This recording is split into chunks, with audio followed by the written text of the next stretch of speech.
a lot of times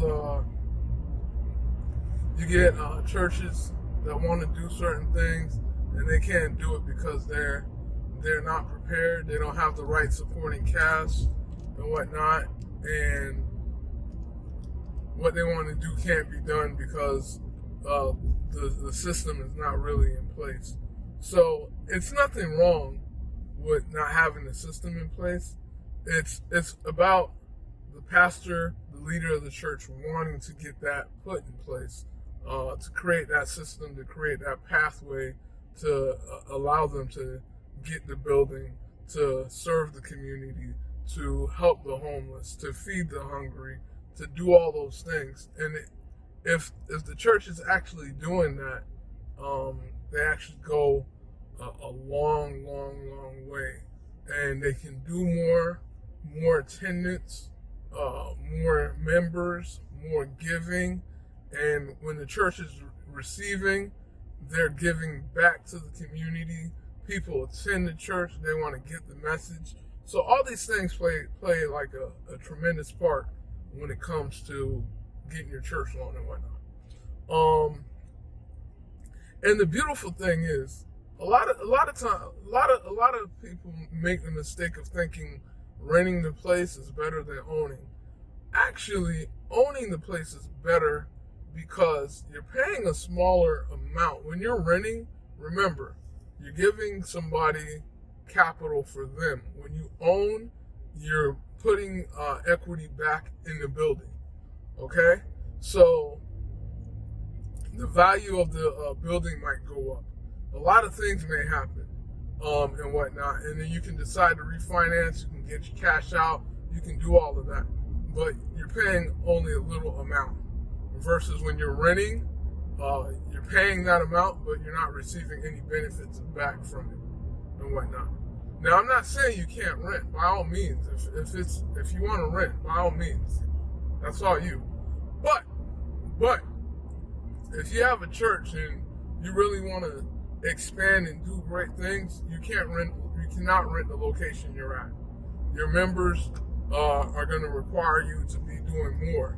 And as a leader of the church, as somebody they look up to, they're not going to want you renting. They're not going to want you giving away that capital to somebody so he can just pocket it. So you want to, by any means, own your facility. And to own your facility, that means your documents got to sit correctly. All that stuff has to line up and be in place. And if it's not in place, it's just going to mean you're going to be renting more. So this is specifically to the first-time church owners. This is specifically to the church owners who are currently renting, who want to find out what can they do to be able to purchase a space, purchase a church building that they can see that will fit them precisely.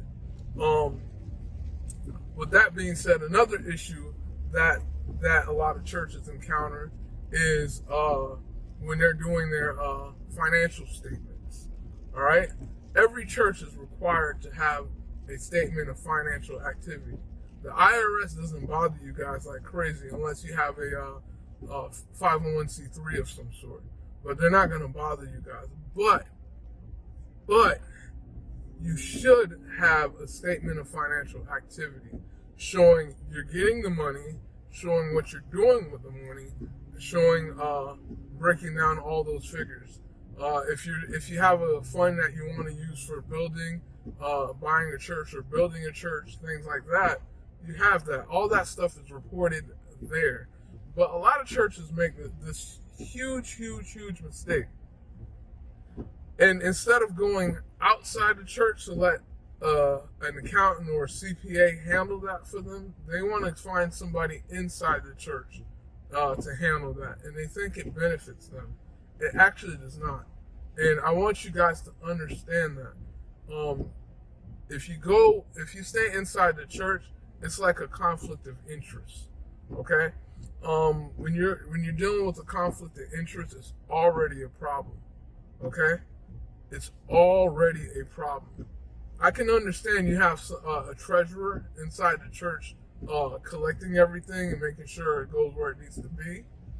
But your statement of financial activity, your treasurer should not be responsible for that. You should get an outside accountant or an outside CPA to help you and assist you in getting that done. What I'm going to do is down below, I'm going to put a link down there.